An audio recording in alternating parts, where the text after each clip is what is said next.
warahmatullahi wabarakatuh. Perkenalkan, nama saya Imar Rahmadani dengan NIM C1C021178. Pada video kali ini saya akan menjelaskan tentang hukum pajak, alasan pemerintah memungut pajak, teori dan azas pemungutan pajak. Yang pertama yaitu hukum pajak. Pengertian hukum pajak.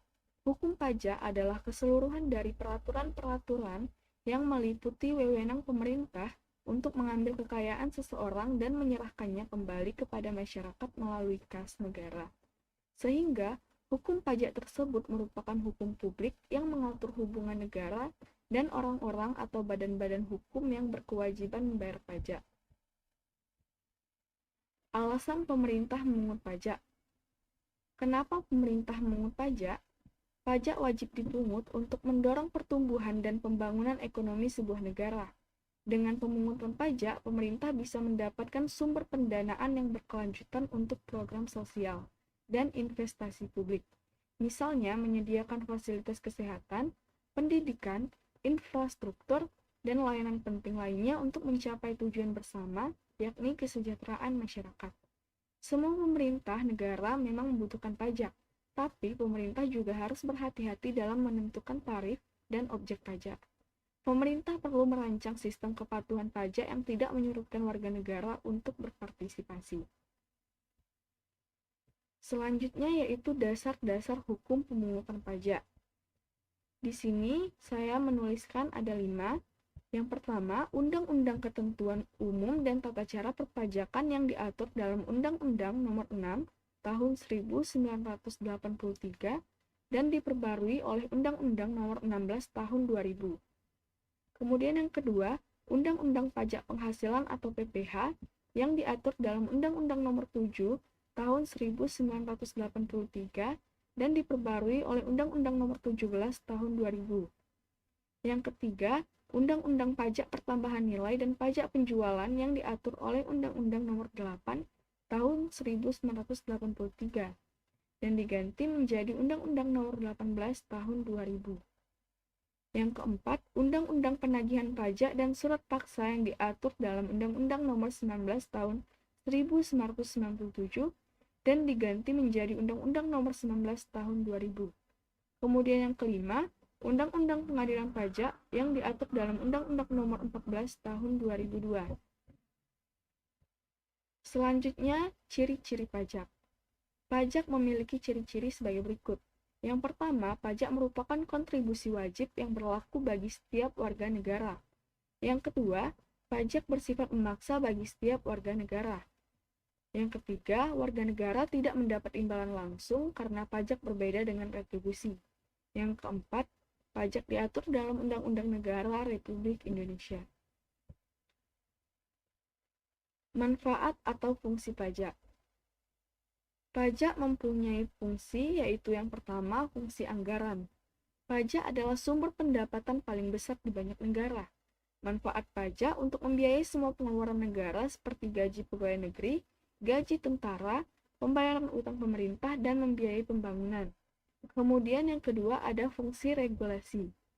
Pajak juga digunakan pemerintah sebagai pengaturan kebijakan negara atau yang biasa disebut kebijakan fiskal. Beberapa kebijakan fiskal antara lain penggunaan pajak bea masuk untuk menekan impor. Yang ketiga, fungsi stabilitas. Dengan adanya pajak, pemerintah memiliki dana untuk menjalankan kebijakan yang berhubungan dengan stabilitas harga, sehingga inflasi dapat dikendalikan. Yang keempat yaitu fungsi pemerataan. Pajak adalah digunakan untuk menyesuaikan dan menyeimbangkan antara pembangunan pendapatan dengan kebahagiaan dan kesejahteraan masyarakat, termasuk pembagian antar pemerintah daerah. Kemudian selanjutnya ada teori pemungutan pajak. Yang pertama ada teori asuransi, teori kepentingan, teori daya pikul, teori bakti, dan teori azas daya beli. Yang pertama yaitu teori asuransi. Negara berhak memungut pajak dari warga negaranya karena negara dianggap identik dengan perusahaan asuransi dan warga negara bertanggung jawab membayar premi berupa pajak.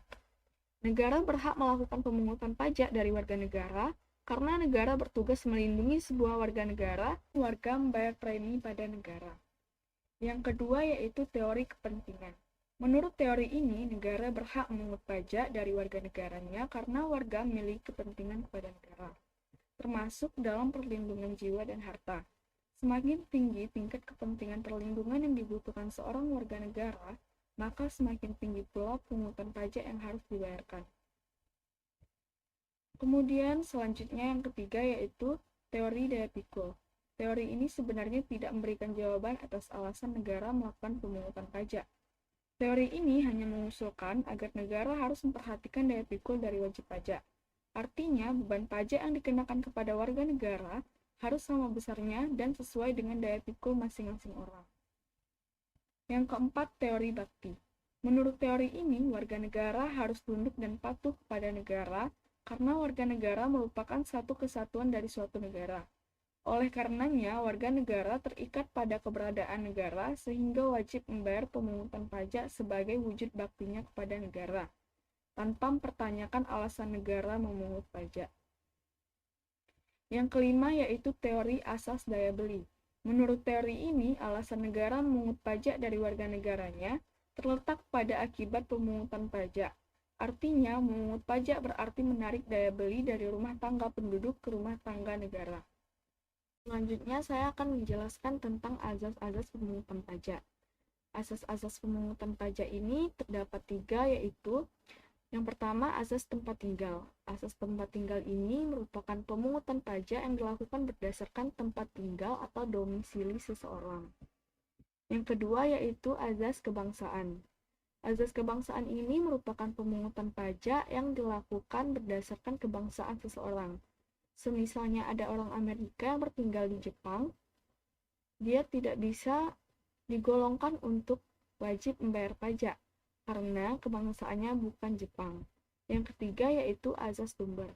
Azas sumber ini merupakan pemungutan pajak yang dilakukan berdasarkan sumber atau tempat ia berpenghasilan.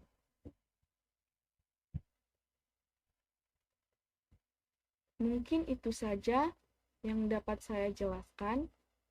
Lebih dan kurangnya saya mohon maaf. Dan saya akhiri, terima kasih. Wassalamualaikum warahmatullahi wabarakatuh.